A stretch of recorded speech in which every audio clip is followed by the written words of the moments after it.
saya Dini Maulidiah dengan NIM 2102101040112. Saya dari kelompok 2. Nama saya Pramita Kurnia Hapsari dengan NIM 210710101244 dari kelompok 2. Saya Sabita Krania Serisa Putri, NIM 210910301190. Nama saya Anissa Nurfatia dengan NIM 21910301037. Hai, nama saya Resai Subianti, NIM 2109103011162. Saya dari kelompok 2.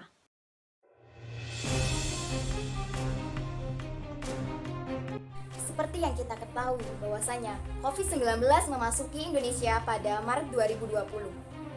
Banyak sektor yang terdampak akibat dari wabah COVID-19, seperti pendidikan, pariwisata, dan lain-lain. Begitupun juga pada sektor ekonomi.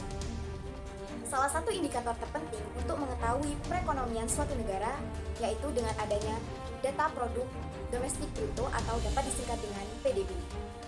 Pada tahun 2020, PDB di Indonesia tercatat min 2,07% dan pada tahun sebelumnya, PDB di Indonesia tercatat 5,02%. Hal tersebut menunjukkan bahwasanya dengan adanya COVID-19 ini, perekonomian di Indonesia mengalami penurunan atau tidak stabil. Berikut merupakan data dari produk domestik bruto atau PDB dari periode 2010 hingga 2021 di Indonesia. Berbagai upaya untuk memulihkan perekonomian negara telah dilakukan oleh pemerintah. Upaya terkini yang dilakukan oleh pemerintah yaitu pemerintah mengeluarkan kebijakan kenaikan tarif pajak pertambahan nilai atau dapat disebut dengan PPN. Pajak digunakan untuk membiayai proses berkembangnya negara.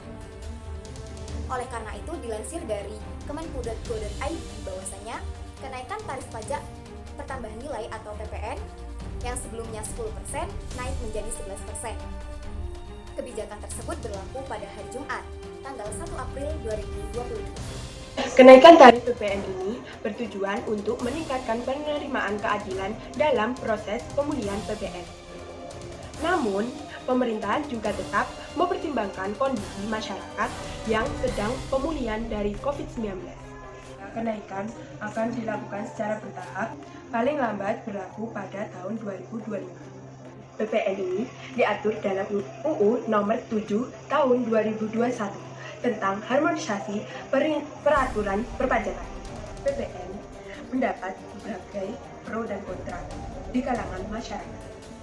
Kontra hadir dari kalangan pengusaha, tak bisa menurunkan daya beli di masyarakat. Indef bahkan Tauhid Ahmad justru bahwa kebijakan PPN banyak kekurangannya, kualifikasi kelompok yang diberikan tarif tinggi dan rendah, baik berdasarkan harga, kebutuhan pokok, barang impor, dan lain sebagainya. Begitu pula Fitra Abdullah, seorang ekonom KOR, mengatakan pada CNBC Indonesia bahwa menurutnya kenaikan PPN ini ditunda dulu dan paling cepat dinaikkan pada tahun depan.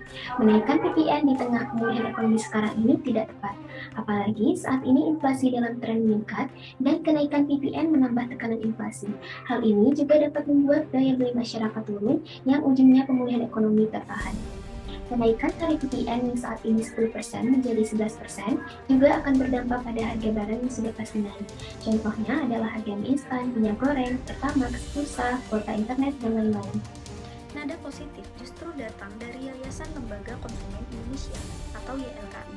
Ketua Harian YLKI, Tulus Abadi menyampaikan bahwa secara empirik kenaikan tarif PPN tidak akan mempengaruhi masyarakat untuk mengurangi konsumsi. Adanya jeda waktu pemberlakuan tarif baru PPN ini sejak berlakunya Undang-Undang Harmonisasi Peraturan Perpajakan pada tanggal 29 Oktober 2021 juga sudah cukup baik karena sudah cukup waktu untuk pemerintah menyosialisasikan ini, sekaligus meyakinkan masyarakat bahwa kenaikan tarif ini tidak akan berdampak buruk pada konsumsi Indonesia. Selain itu, Kementerian Keuangan juga menilai kenaikan tarif PPN ini tidak berdampak signifikan terhadap laju inflasi tahun 2022.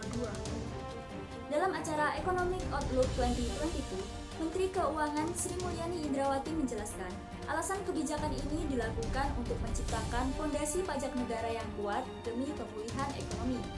Pemulihan ekonomi ini dapat dilakukan dengan cara pengembalian penerimaan negara kepada rakyat melalui subsidi dan bantuan sosial atau bansos, sehingga masyarakat yang tidak membayar pajak justru malah mendapatkan bantuan dari pemerintah.